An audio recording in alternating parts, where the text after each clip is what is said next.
तो आज हम स्टार्ट करेंगे क्लास 10th का फिजिक्स का पहला चैप्टर लाइट। तो देखेंगे लाइट होता क्या है। तो लाइट जो है एक फॉर्म ऑफ एनर्जी है जिसकी वजह से जो है हमें थिंग्स विजिबल होते हैं। तो डेफिनेशन वाइज देखिए, light makes things visible. Light की वजह से जो है थिंग्स विजिबल होते हैं। During the day sunlight help us to see objects. तो दिन में जो है आप सनलाइट की वजह से जो है ऑब्जेक्ट्स को देख पाते हैं। अगर लाइट पड़ता है तो ऑब्जेक्ट उस जो है लाइट को रिफ्लेक्ट करता है और यही लाइट जो है हमारे आईज रिसीव करती है, जिसके वजह से जो है हमें ऑब्जेक्ट दिखता है। तो इस रिफ्लेक्टेड रेज को या रिफ्लेक्टेड लाइट को हमारी आईज रिसीव करती है और इसके वजह से जो है हम वो ऑब्जेक्ट देख पाते हैं। तो किसी भी ऑब्जेक्ट को देखने के लिए दो चीज़ें जरूरी हैं। पहला, उस ऑब्जेक्ट पे लाइट पड़ना चाहिए और उस ऑब्जेक्ट पे लाइट पड़ने के बाद जो हमारे आंखों पे यानी रेटिना पे पड़नी चाहिए। What is light? तो पहले हम एनसीईआरटी में लिखी हुई डिफिनेशन का यूज करेंगे। Light is a form of energy which enable us to see object. तो लाइट जो है एक एनर्जी का फॉर्म है जिसकी वजह से जो है हम ऑब्जेक्ट को देख पाते हैं। दूसरा, एक इलेक्ट्रोमैग्नेटिक रेडिएशन है जो हमारे आंखों पे जो है आंखों में सेंसेशन पैदा करता है विजन के लिए।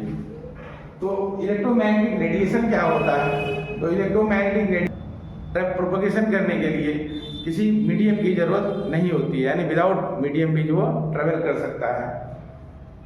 इसको और क्लियर वे में अगर समझना हो तो इसमें इलेक्ट्रिक फील्ड और मैग्नेटिक फील्ड दोनों परपेंडिकुलर होते हैं, एक दूसरे के ट्रेवल करते हैं। What is light? तो लाइट का आपने दोनों डेफिनेशन देख लिया, दोनों में से कोई एक डेफिनेशन ही आप यूज करेंगे। ये एनसीईआरटी की लाइन है। सोर्स ऑफ लाइट क्या होता है?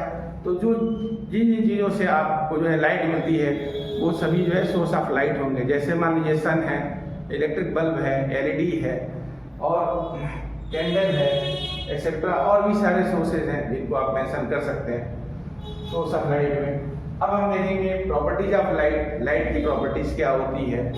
तो सबसे पहली प्रॉपर्टीज है light is a form of electromagnetic wave. तो लाइट जो है इलेक्ट्रोमैग्नेटिक वेव का फॉर्म है। It does not require a material medium. तो लाइट को प्रोपगेट होने के लिए यानी लाइट को ट्रेवल करने के लिए यानी लाइट को चलने के लिए जो है किसी मीडियम की जरूरत नहीं होती है। विदाउट मीडियम भी वो चल सकता है। Speed of light in vacuum is 3 × 10⁸ metre per second. Light की स्पीड वैक्यूम में या एयर में 3 × 10⁸ मीटर पर सेकेंड होती है। यानी लाइट जो है वैक्यूम या एयर में 1 सेकेंड में 3 × 10⁸ मीटर ट्रेवल कर सकता है। Light shows wave nature as well as particle nature. तो लाइट जो है ड्यूअल नेचर शो करता है।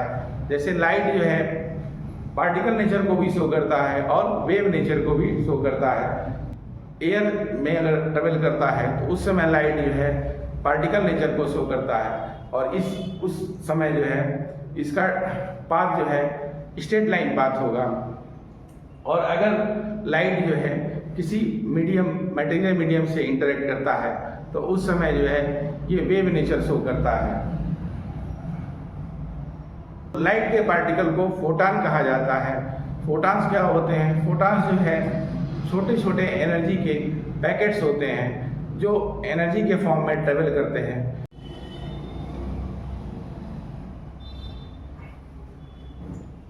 क्वेश्चन आता है व्हाट इज इलेक्ट्रोमैग्नेटिक रेडिएशन? तो इलेक्ट्रोमैग्नेटिक रेडिएशन क्या होता है? तो इलेक्ट्रोमैग्नेटिक रेडिएशन क्या है? एक एनर्जी के एमिशन से रिलेटेड है। तो इलेक्ट्रोमैग्नेटिक रेडिएशन वो एनर्जी होती है जो इलेक्ट्रोमैग्नेटिक वेव्स के फॉर्म में ट्रेवल करती है। तो देखा जाए electromagnetic radiation is energy that travels in the form of electromagnetic waves.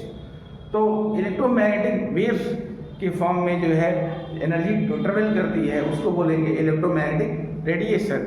तो ये एनर्जी के इमिशन से रिलेटेड है।